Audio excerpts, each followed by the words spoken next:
Siya ho yung nahuhuli sa mga interview niya eh. Eh di ba yun yung inamin niya na nag-divest siya? Oh. Eh yun lang din yung sinabi ni Atty. Claire at yun ang pinagbasihan nung nagsalita siya doon sa interview niya. Siya ang naglalaglag sa sarili niya, mga bossing. Di ba? Hindi mo yun dito. Pero mga sa agenda, nakikita natin na iba, may agenda. Dagdag pa ni Reviste, may bigayan umano ng pera na nakalagay sa backpack para sa ilang taga-media. Maganda yan. Maganda with matching picture, no? Maganda yung with matching ebidensya. Ito na naman po sila. Same lang din po nung dati. Kay Martin Romualdez, no? Doon sa impeachment ni Sara Duterte. Bulto-bulto na pera o na bag, nakaperahan, 150 million ang binigay sa mga congressman para sa impeachment ni Sara Duterte. Ni isang litrato, walang naipakita eh.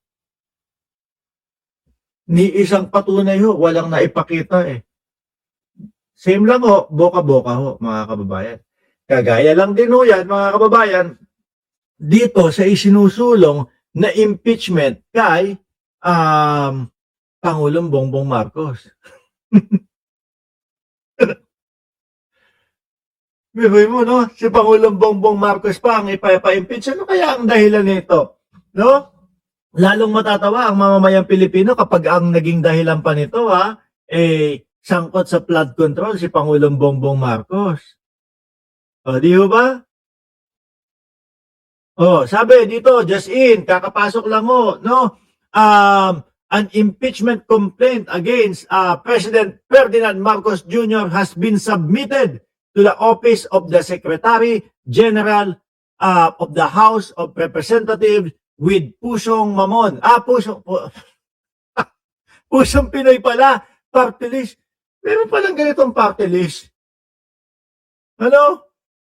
Pusong Pinoy party list. Kala ko, Pusong Mamon party list. Representative Jet Nisay endorsing it. Impeachment complaint filed against Marcos. Ang tanong, ano ang dahilan? Di ba? Ang tanong, ano ang nilalaman nung complaint laban sa Pangulo? Baka wala kulang ay ebidensya na. Baka wala lang, unahan lang namin yung impeachment kay Sara Duterte. Baka ganun lang din yan. Di po ba? Kasi nung binasa ko ho yung news, wala pa silang pinapakita o wala pang mismong detalye. Eh sino naman po? Magkano? Yung sa akin. Linawin nyo para sasagutin ko kayo. No? Pag sinabi ko ba 1 million, maniniwala kayo.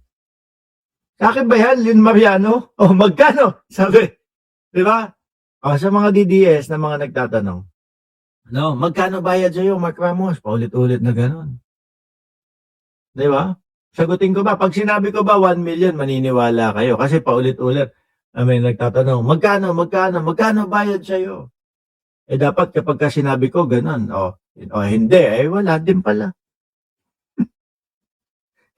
Ang gulo, paano yun? Di ba?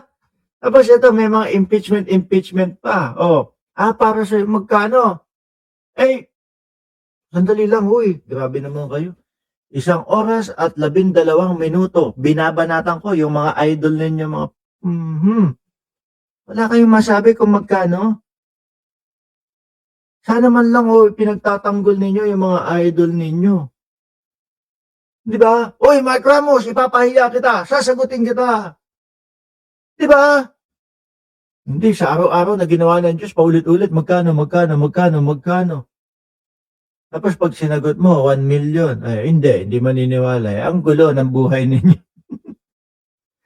Sabi ni Siro Kasak, DDS, si Lynn Mariano. Anyway mga kababayan, eto, wala pang mismong detalye ito, pero naghain sila o nag-file sila ng impeachment laban po kay Pangulong Bongbong Marcos. Ayun, pakialam mo kung magkano binayad kay Mark. Sabi, hindi magkano ang binayad dyan sa nag-file. Hindi ko alam, ang gulo mo, Lynn Mariano, kanina pa lang.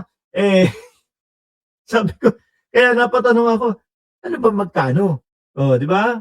Sabi ko, parang araw-araw nandito si Lynn Mariano, tapos tatanungin na magkano. Anyway, mga boss, Chief Amo Sir, maraming salamat. Lynn Mariano, mabuhay ka hanggang gusto mo. Maraming salamat and God bless po sa ating lahat, mga bossing. Chief Amo Sir.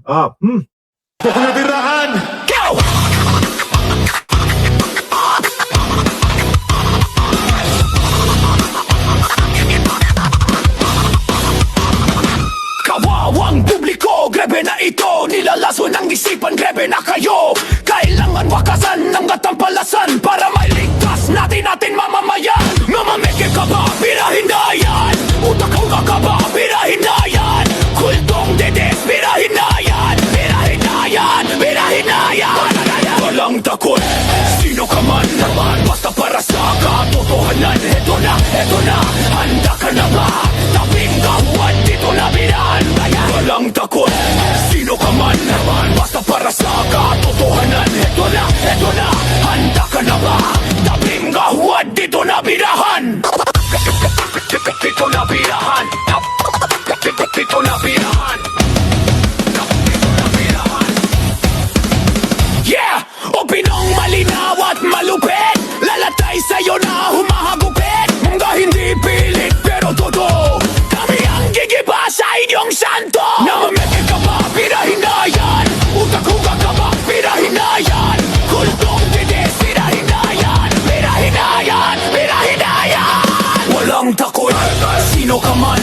Basta para sa katotohanan. Eto na, handa ka na ba? Tabim nga huwad, dito na birahan. Walang takot, sino ka man. Basta para sa katotohanan. Eto na, handa ka na ba? Tabim nga huwad, dito na birahan.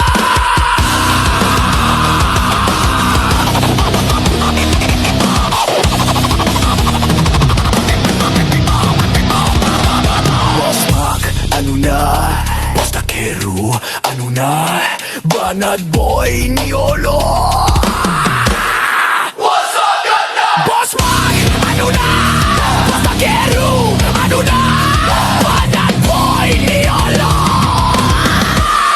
What's up, ganda? O pinong malinaw at malupit, lalatay sa'yo na humahagupit. Nga hindi pilig pero totoo, kami ang gigiba sa inyong santo. Namameke ka ba? Birahin na yan. Utak-lugar ka ba? Birahin na yan. Kultong dides, birahin na yan. Birahin na yan. Birahin na yan. Walang takot, sino ka man. Basta para sa katotohanan. Ito na. Boss Mac, ano na? Boss Kero, ano na? Banat Boy, Niolo.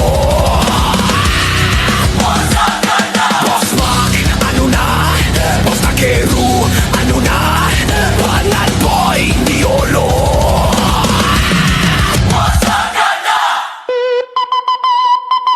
O pinisong malina at malupit, lalatay sa'yo na humahagupit. Hindi pilit pero totoo, kami ang gigiba sa inyong santo. Namameke ka ba? Birahin na yan. Utak-utak ka ba? Birahin na yan. Kultong dides, birahin na yan. Birahin na yan. Birahin na yan. Walang takot, sino ka man.